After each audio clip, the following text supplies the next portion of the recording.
Welcome to our Knowledge Hub. The stars have fascinated humanity for thousands of years. From ancient civilizations who used them for navigation, to modern astronomers who study them with telescopes and satellites, these glowing spheres of gas have captured our imaginations and our curiosity. But what do we really know about stars? In this video, we'll explore the basics of stars, how they form, and the different types that exist. When we study stars, we're essentially studying the physics of hot, glowing gas.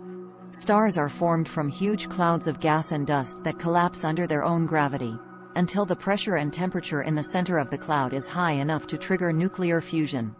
As the fusion process begins, a star is born. The energy from the fusion creates heat and light, which pushes back against the force of gravity and keeps the star from collapsing in on itself.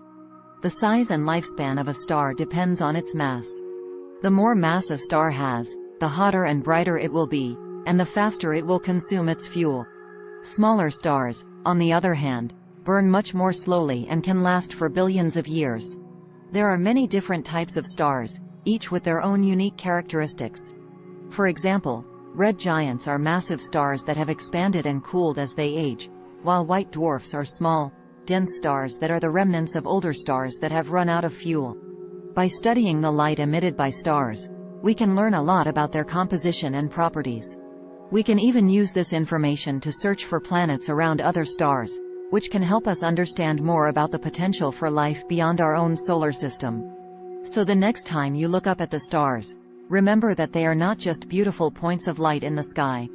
They are complex, dynamic objects that are constantly evolving and changing, and they hold many secrets that we have yet to uncover.